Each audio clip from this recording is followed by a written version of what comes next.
कांग्रेस की सदस्यता अभियान में 12 पंचायत के 250 ग्रामीण कांग्रेस में हुए शामिल। पूरी जानकारी आपको विस्तार से देंगे, वीडियो को अंत तक जरूर देखें। बता दें कि 12 पंचायत के सरपंच समेत करीब 250 ग्रामीणों ने कोरबा लोकसभा सांसद ज्योत्सना महंत व संसदीय सचिव अंबिका सिंहदेव की उपस्थिति में कांग्रेस की सदस्यता ली। संसदीय सचिव सिंहदेव ने कहा है कि कांग्रेस के विकास और भूपेश सरकार की योजनाओं से प्रभावित होकर ग्रामीणों ने कांग्रेस में शामिल होने का निर्णय लिया है। इससे पार्टी ग्रामीण क्षेत्रों में भी मजबूत होगी। बता दें कि बीते दिनों बड़ी संख्या में कई पंचायत के सरपंच समेत ग्रामीणों ने गांव के विकास कार्यों में अनदेखी का आरोप लगाते हुए भाजपा की सदस्यता ग्रहण की थी, जिससे संसदीय सचिव व कांग्रेस की छवि धूमिल हो रही थी। इसे डैमेज को कंट्रोल करने के लिए पटना तहसील के ही 12 पंचायतों के साथ 250 ग्रामीणों को कांग्रेस में शामिल की सदस्यता दिलाई गई है। और इस अवसर पर संसदीय सचिव समेत कांग्रेस जिला अध्यक्ष नजीर अजहर और प्रदेश सचिव योगेश शुक्ला, वेदांती तिवारी समेत अन्य कांग्रेसी नेता उपस्थित रहे। प्रधानमंत्री नरेंद्र मोदी ने शुक्रवार को कहा कि डिजिटल इंडिया ने रेडियो और एफएम को एक नया आकार दिया है। ऑनलाइन एफएम और पॉडकास्ट के जरिए रेडियो नए अवतार में आ गया है। इसने रेडियो के नए श्रोता भी दिए और नई सोच भी दी है। बता दें कि भारत में रेडियो कनेक्टिविटी बढ़ाने के लिए पीएम मोदी ने वीडियो कॉन्फ्रेंसिंग के जरिए 91 एफएम ट्रांसपोर्टर्स का उद्घाटन किया है। पीएम मोदी ने कहा कि आज ऑल इंडिया रेडियो की एफएम सेवा का यह विस्तार ऑल इंडिया एफएम बनने की दिशा में एक महत्वपूर्ण कदम है। ऑल इंडिया रेडियो के 91 एफएम ट्रांसमिशन की शुरुआत देश के 85 जिलों के 2 करोड़ लोगों के लिए उपहार की तरह है।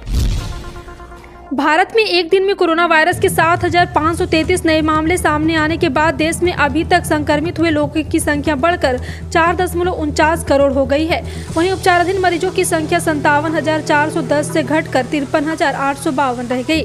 केंद्रीय स्वास्थ्य मंत्रालय की ओर से शुक्रवार सुबह 8 बजे जारी आंकड़ों के अनुसार संक्रमण से 44 और मरीजों की मौत के बाद देश में कोरोना वायरस संक्रमण से जान गंवाने वाले लोगों की कुल संख्या बढ़कर 5,31,468 हो गई। इनमें से 16 लोग भी शामिल है जिनके नाम संक्रमण से मौत आंकड़ों का पुनः मिलान करते हुए केरल के वैश्विक महामारी से दम तोड़ने का मरीजों की सूची में जोड़ा गया है।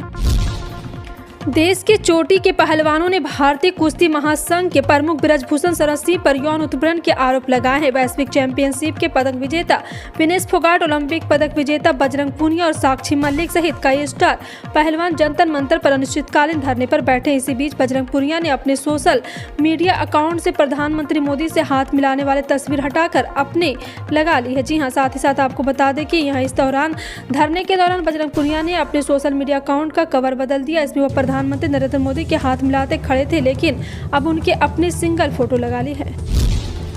जनता दल ने कर्नाटक विधानसभा चुनाव के लिए बृहस्पतिवार को अपना चुनावी घोषणा पत्र जारी किया, जिसमें मुसलमानों के जरिए 4% आरक्षण बहाल करने का वादा किया गया है। पार्टी ने अपने घोषणा पत्र की जनता प्रणालिका को नाम दिया है। जद ने नंदनी प्राण को बचाने के लिए अमूल को राज्य से बाहर निकालने समेत अन्य वादे भी किए हैं।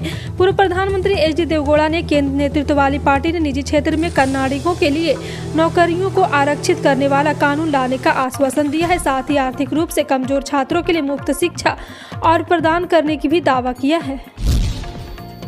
भारतीय जनता पार्टी ने शुक्रवार को उत्तरी बंगाल के जिलों में 12 घंटे के बंद का आह्वान किया है। पार्टी ने उत्तर दिनाजपुर जिले के कालियागंज में पिछले सप्ताह एक लड़की की मौत की पृष्ठभूमि में आदिवासी समुदाय पर अत्याचार के विरोध में यह बंद आहूत किया है।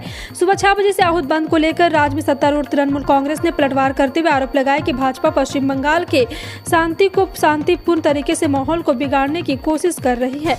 और सुकांत मजूमदार ने कहा, तृणमूल कांग्रेस ने उत्तर बंगाल के इलाकों में आतंक का राज कायम रखा है। रक्षा मंत्री राजनाथ सिंह ने गुरुवार को अपने चीनी समकक्ष में कहा है कि दोनों देशों के बीच बेहतर संबंधों के लिए सीमा पर शांति जरूरी है। भारत और चीन के बीच संबंध तब बिगड़ गए थे जब 2020 में गलवान घाटी में चीनी और भारतीय सैनिकों के बीच एक संघर्ष हुआ। 24 लोग मारे गए। सैन्य और कूटनीति वार्ता के बाद स्थिति काफी हद तक शांत हो गई है, लेकिन 3,800 किलोमीटर की सीमा पर तनाव अभी भी जारी है। सुप्रीम कोर्ट से कई दिनों बाद उद्धव ठाकरे समूह को बड़ी राहत की खबर मिली है। सुप्रीम कोर्ट ने शिवसेना पार्टी की चल या अचल संपत्ति को अलग करने से रोकने के लिए निर्देश देने की मांग वाली याचिका खारिज कर दी है। याचिका में ये भी मांग की गई थी कि इस नए पार्टी अध्यक्ष को स्थानांतरित कर दिया जाना चाहिए। मुंबई के एक वकील आशीष गिरी ने अपनी याचिका में ठाकरे समूह को पार्टी फंड ट्रांसफर करने से रोकने के लिए भी सुप्रीम कोर्ट को निर्देश देने की मांग की थी। यूक्रेन के ओमान शहर में रूसी मिसाइल का हमला हुआ है। इस हमले के बाद चारों ओर तबाही का मंजर नजर आ रहा है। इस मिसाइल हमले की चपेट में आने से 9 मंजिला रिहायशी इमारत जमींदोज हो गई है। ओमान के अलावा कीव, डेनिप्रो समेत कुछ और शहरों में भी रूसी हमलों की खबर आ रही है। चीनी राष्ट्रपति शी जिनपिंग ने फोन पर यूक्रेन के राष्ट्रपति व्लादिमीर जेलेंस्की से बात होने के एक दिन बाद ये रूसी हमले कई संकेत दे रहे हैं। वैसे बताया जा रहा था कि रूस पिछले काफी दिनों से एक बड़े हमले की तैयारी कर रहा था। रूस और यूक्रेन के बीच 1 साल से भी ज्यादा समय से जारी जंग में कई हफ्तों के बाद रूस का जोरदार मिसाइल हमला हुआ है। ओमान के अलावा कीव, दानिप्रो, क्रेमचुको, मैकेलोवा पर भी मिसाइल दागी गई है। फिलहाल आपका इन सभी खबरों पर क्या कहना है, कमेंट सेक्शन में टाइप करके जरूर बताएं।